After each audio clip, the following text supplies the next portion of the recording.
As the night settles over ancient Greece, the mountains become blue and silver, and the old roads grow quiet beneath the moon. Far below, the valleys rest in shadow.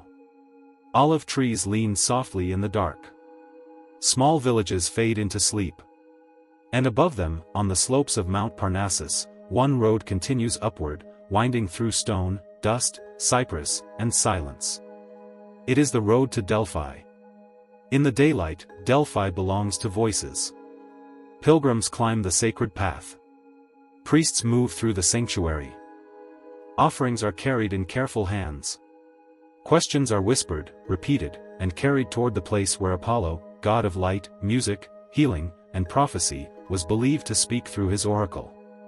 But at night, Delphi belongs to something else. The steps empty. The temples become pale beneath the stars. The bronze and marble cool in the mountain air.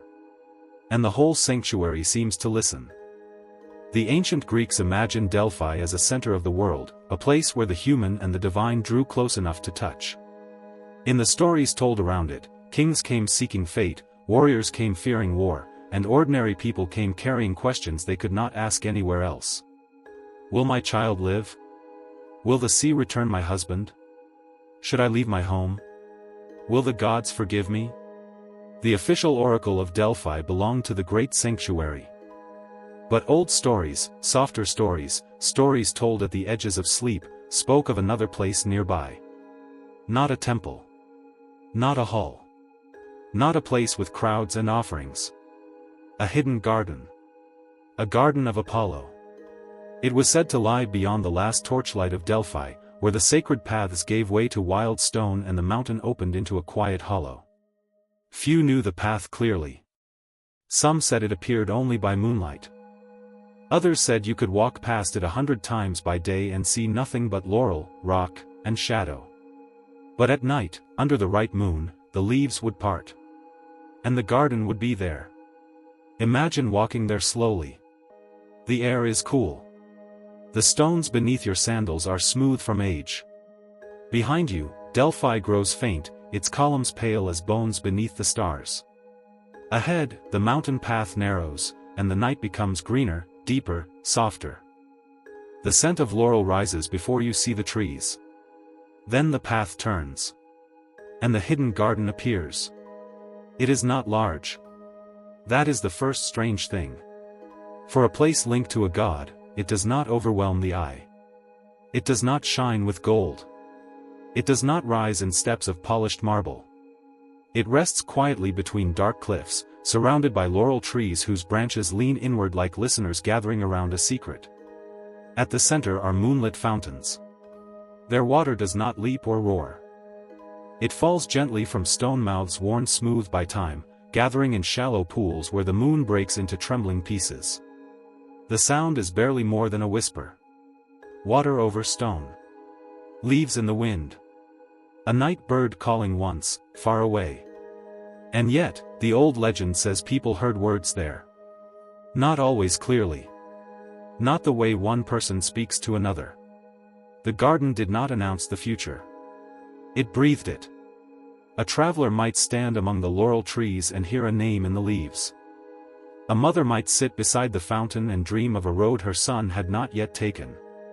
A sailor might sleep beneath the branches and wake with the taste of salt in his mouth, knowing whether the sea would welcome him or turn him back. No one could prove what the garden said. And perhaps that was why people believed in it. Because the future, when it comes near, rarely arrives like thunder. More often, it comes like a feeling. A small unease. A remembered dream. A leaf moving when there is no wind. The laurel trees made the garden sacred. In the world of Greek myth, laurel was not only a tree. It carried the memory of Daphne.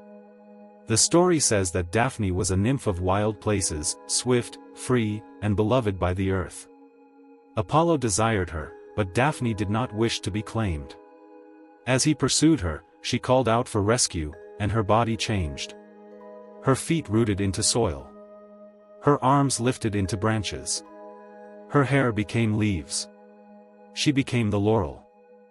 And Apollo, grieving and transformed by what had happened, made the tree sacred to him. In the old stories, this is why poets, victors, and prophets were crowned with laurel. The leaves carried both beauty and loss. They belonged to Apollo, but they also remembered Daphne's refusal, her freedom, her vanishing into green silence.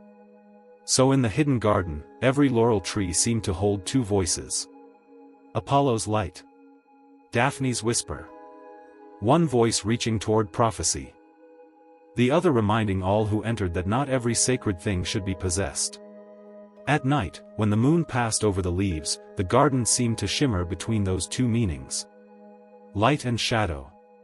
Desire and escape. Question and answer. The people who first found it did not speak loudly there. Even in the legend, they seemed to understand that the garden was not a place to command. It was a place to enter gently.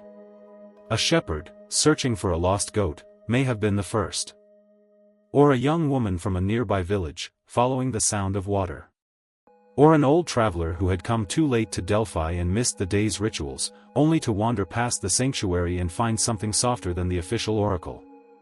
The story changes depending on who tells it. But the beginning is always quiet. Someone is alone. Someone is troubled. Someone hears the leaves. And then, something impossible happens. The garden answers. Not with certainty. Not with a grand speech from the heavens. Only with a whisper that feels as if it has been waiting inside the listener all along. One version tells of a man who came to Delphi to ask whether he should cross the sea. The official path was closed for the night. The priests were gone. No flame burned for him. He had traveled for days with a question tied tightly inside his chest, and now there was no one to receive it. So he wandered beyond the sanctuary. He found the laurel hollow. And because he was tired, he sat beside the fountain. The moon was bright. The water moved slowly. He placed his hand in the pool, and the cold shocked him awake. He looked up into the leaves. There, he heard the sound. Not a voice. Not exactly. A movement in the trees. A soft gathering of syllables. He thought it said, "Wait for the third dawn." So he waited. On the first day, the sea below the mountains glittered calmly. On the second day, ships left harbor under a clean blue sky. On the third dawn, a storm came suddenly from the west, darkening the water and breaking against the coast. The man did not sail. Others did. When the storm passed, he believed the garden had saved him. Perhaps it had. Perhaps he had only been afraid, and the whisper gave shape to the caution already living inside him. But sometimes that is what prophecy is. Not the future entering the world. But the truth inside us becoming audible. Another story speaks of a mother whose child was ill. She climbed to Delphi with herbs in her cloak and fear in her heart. By day, she offered what little she had. By night, unable to sleep, she followed the smell of laurel beyond the last lamps. The garden was silver when she entered. She did not ask for greatness. She did not ask for wealth. She did not ask to know the fate of kings. She knelt at the fountain and asked only whether she would hear her child laugh again. The leaves stirred. The water trembled. And from somewhere above her came a sound like a lullaby she had sung many years before. She returned home before sunrise. The story says the child lived. But what matters in the legend is not whether the garden cured the child. The deeper meaning is gentler than that. The mother entered the garden with fear so heavy she could barely breathe. She left with enough hope to walk home. And in a world of uncertainty, hope itself could feel like a message from a god. By the time the legend spread, the hidden garden had become more than a place. It became a secret people carried. Those who heard of it spoke carefully. They did not announce it in markets. They did not carve its name into stone. They mentioned it near fires, on quiet roads, in low voices after wine had softened the evening. There is a place beyond Delphi, they would say. A place where Apollo's laurel still remembers how to speak. But the garden did not call everyone. At least, that is what the oldest whispers claimed. Some people found only trees. Some found only silence. Some wandered for hours and returned with nothing but scratched hands and dew on their cloaks. Others entered once and never found the path again. This made the garden feel even more sacred. It could not be bought. It could not be scheduled. It could not be forced to answer. It appeared, perhaps, only when a question had become quiet enough. And so, under the moon, the hidden garden continued to wait. The fountains kept flowing. The laurel leaves kept turning their pale undersides to the night. Daphne's trees stood in stillness. Apollo's silence rested over the hollow like a veil. And above it all, the stars moved slowly across the sky, as they had moved before the first question was ever asked at Delphi, and as they would move long after the last human voice faded from its stones. For a while, the garden remained innocent. A few travelers came. A few dreamers. A few grieving hearts. They left offerings no larger than a ribbon, a flower, a cup of water, a song hummed softly before dawn. They came not to own the future, but to sit beside it for a moment.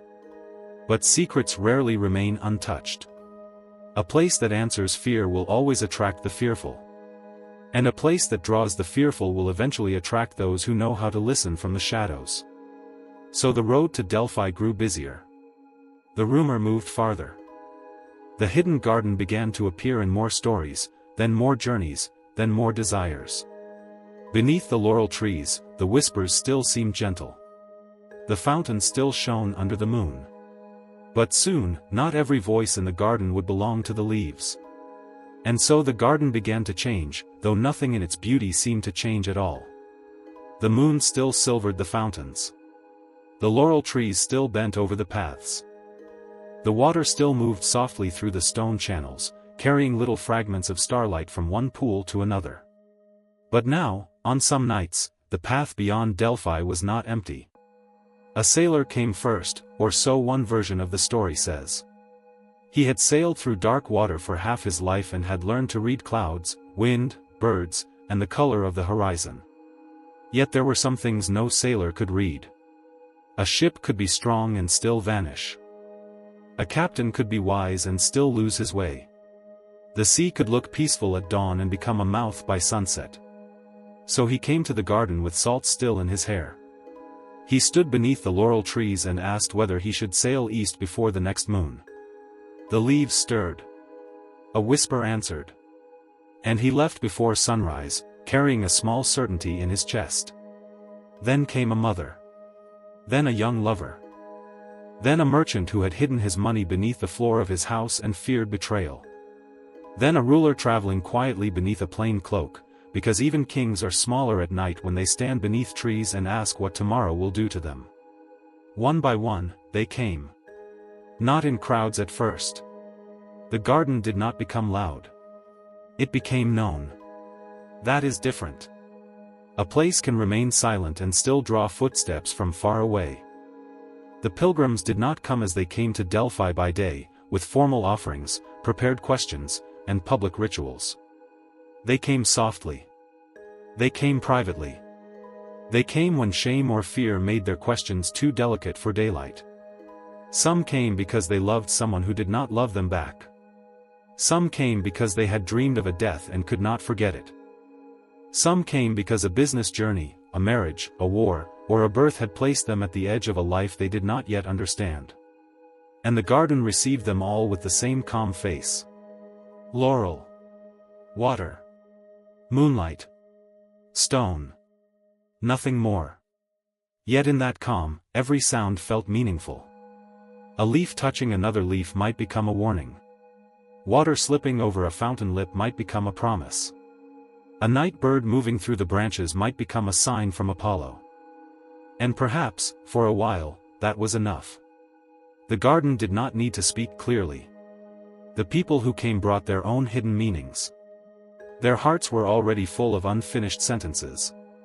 The wind only had to move, and they completed the message themselves. But there were others listening. Not gods. Not spirits. People. A small group had learned the paths around the hollow better than anyone else. They knew where the cliffs leaned close behind the trees. They knew the places where a human voice could hide among leaves and sound as if it came from nowhere. They knew when travelers arrived, where they paused, and how fear softened the boundary between belief and suggestion. At first, perhaps, they did nothing. Perhaps they only watched. Perhaps they told themselves they were protecting the garden. Perhaps they believed that if people came seeking answers, someone should give them answers. But little by little, the sacred became useful. And useful things attract hands. The group began to wait behind the laurel trees. They listened before they spoke. That was their real skill. Not prophecy. Listening. They heard the sailor whisper about the voyage he feared. They heard the mother sob the name of her child. They heard lovers confess what they had never dared say aloud. They heard merchants speak of debt, jealousy, hidden coins, and secret bargains. They heard rulers ask questions no ruler would ever ask in public. And once they had heard enough, they let the leaves answer. A soft voice from behind the branches. A phrase shaped carefully in the dark. Do not sail before the third moon. The house you fear is closer than the enemy you name. The child will need warmth before dawn. The one you trust carries two shadows. The words were never too clear. That was important. A clear prophecy can be tested. A quiet one can live for years. Soon, those who entered the garden found little signs waiting for them. A ribbon tied to a branch. A shell placed beside the fountain. A cup of water moved from one stone to another. Each object seemed accidental enough to feel divine, and deliberate enough to feel personal. And after the whisper came the request. Not always in the same way. Sometimes an old woman at the path would ask for an offering to keep the garden pure. Sometimes a young man would guide a traveler through the dark and say the laurel spirits favored gifts. Sometimes a visitor would be told that Apollo listened more closely when gratitude was placed beneath the roots. Coins disappeared into cracks in the stone. Bracelets were left beneath leaves. Small jars of oil, rings, knives, woven cloth, and letters sealed with wax passed into hidden hands. No one called it payment. That would have broken the spell. It was devotion. It was protection. It was thanks. And because the garden remained beautiful, people did not want to doubt it. The fountains were still gentle. The laurel still smelled sweet after dusk. The moon still filled the pools with light. A place can be deceived without losing its beauty. That was the sorrow of it. The secret group did not need to make the garden false. They only needed to stand between the people and the silence, then sell back the answers they had stolen from their own fear. A sailor who had already decided not to sail heard the whisper and believed the garden had saved him. A mother who had already noticed her child needed warmth heard the whisper and called it divine mercy. A merchant who distrusted his partner heard the leaves warn him of betrayal and went home certain that Apollo had seen into his house. Some prophecies seemed to come true because they were wise guesses. Some because people changed their actions after hearing them. Some because the words were so soft and open that almost any future could fit inside them. And some, perhaps, because the world is stranger than anyone can comfortably explain. This is where the legend refuses to become simple. It would be easy to say the garden was false from that moment on.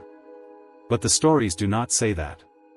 They say the deception grew inside the mystery like a vine growing around an old statue. The vine may be wild, even damaging. But the statue beneath it is still there. And on certain nights, even the hidden speakers became afraid. There were moments when no one in the group spoke, yet a traveler turned suddenly, as if hearing a name in the leaves. There were nights when they planned one answer, only for the wind to move through the laurel and create a sound that made them fall silent. There were dreams they shared and did not discuss. A fountain overflowing when the sky was clear. A branch bending though no hand had touched it. A voice repeating a word none of them had whispered. They continued, of course.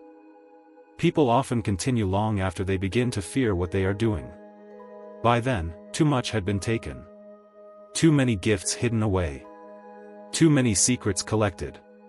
Too many travelers guided along the moonlit path by promises that sounded sacred and human at the same time. The garden became a place of offerings. Then a place of rumors. Then a place people crossed seas to find. Sailors came before voyages. Mothers came before births. Lovers came before weddings. Merchants came before caravans. Rulers came before treaties and wars. Travelers came because they had heard the garden could tell them which road would lead them home. And every night, behind the laurel trees, human voices waited. Yet the garden itself remained calm. That is the strange, dreamlike sadness of the story. The water did not grow angry. The moon did not disappear. The laurel trees did not lose their leaves. Daphne's green silence still held the hollow. Apollo's name still moved gently through the prayers of those who came. Only the human part had changed. The question was no longer whether the garden could whisper the future. The question was who had learned to answer first. And then, one evening, a traveler came who did not ask his question aloud. He entered near midnight, when the moon was thin and the fountains looked dark instead of silver. He walked slowly through the garden, touching nothing. He did not kneel. He did not leave a coin. He did not speak to the trees. Behind the laurel, the hidden group waited. They leaned close, expecting a confession. But none came. The traveler stood beside the central fountain and watched the water. A long time passed. At last, from the leaves, someone whispered a prophecy anyway. Softly. Carefully. The road you fear will take what you love. The traveler did not move. He only lifted his eyes toward the branches. And in that stillness, the whisperers understood their mistake. They had answered a question he had never asked. The garden seemed to hold its breath. The water kept moving. The leaves barely stirred. And for the first time, beneath the moonlit laurel trees, the people hiding in the shadows felt the silence turn toward them. The traveler remained beside the fountain, listening to the false prophecy fade among the laurel leaves. No anger crossed his face. No accusation. Only a deep and quiet sadness, as if he had come expecting to find something broken and had hoped, even then, to be wrong. He turned slowly toward the trees. The hidden group did not move. For a moment, the garden seemed exactly as it had always been.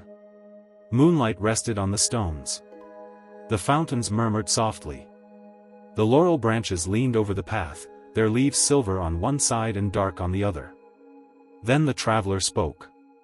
Not loudly. Not like a judge. Only like someone asking a question that had already answered itself. Who told you what I feared? No one replied. A leaf fell into the water. The little circle it made widened across the pool, touching the reflection of the moon. The traveler stepped closer to the branches. And behind them, one by one, the shapes of people appeared. A hand against a trunk. A cloak in the dark. A face pale beneath the leaves. The garden had hidden them for many nights, but now it seemed unable to hide them any longer. The discovery did not happen with shouting. It happened with silence. The kind of silence that comes when a dream begins to thin, and the waking world enters gently. By dawn, the secret had started moving down the road to Delphi. The old woman at the path was gone. The young guide who had asked for offerings did not return. The cracks in the stone were found with coins inside them. Under roots and behind fountain basins, people discovered rings, folded letters, little jars of oil, and tokens left by those who had believed the garden had asked for gratitude. Some were angry. Some were ashamed. Some did not want to believe it at all. Because it is painful to discover that the voice you trusted may have belonged to another person standing in the dark. The priests of Delphi heard the rumor. Travelers carried it to villages. Sailors repeated it in harbors. Mothers whispered it while grinding grain at morning. Lovers spoke of it with embarrassment, as if the garden had seen too much of their hearts and not enough of the gods. Soon, the path was closed. Not with a great wall. Not with soldiers. Only with stones placed across the narrow turning where the laurel scent grew strong, and with quiet warnings passed from one mouth to another. Do not go there. The garden is not what people said. The voices were human. For a while, no one came at night. The fountains flowed without witnesses. The moon entered the pools and left before dawn. The laurel leaves moved in the mountain air, but no frightened traveler stood beneath them trying to turn their sound into meaning. The garden returned to itself. And perhaps that should have been the end. A false oracle exposed. A sacred place misused. A rumor fading back into the ordinary world. But the story did not end there. It only became softer.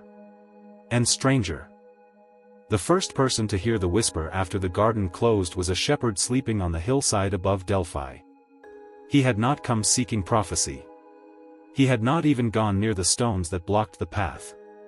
His flock rested around him in the pale grass, and the stars were sharp overhead. In the middle of the night, he dreamed of laurel leaves. He dreamed he was standing beside the central fountain, watching moonlight gather in the water. In the dream, a voice said a name he had not heard since childhood. When he woke, the name was still in his mouth. 3 days later, a traveler arrived from the coast, carrying news of the person whose name he had dreamed. The shepherd told no one at first. Then he told one friend.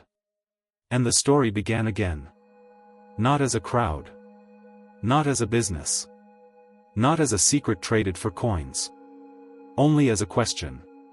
Another person dreamed of the garden without ever having seen it. A woman in a village beyond the valley dreamed of water falling into a stone basin, and woke with the feeling that she should visit her sister before the next moon. She went. Her sister needed her. Nothing miraculous happened. No lightning. No god appearing in gold. Only a small mercy arriving at the right time. But that was enough.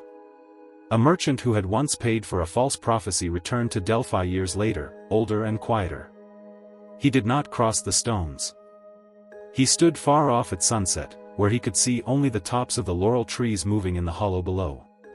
He said he heard nothing. Then, as he turned away, the wind passed through the leaves. And he began to weep. Not because the garden had spoken.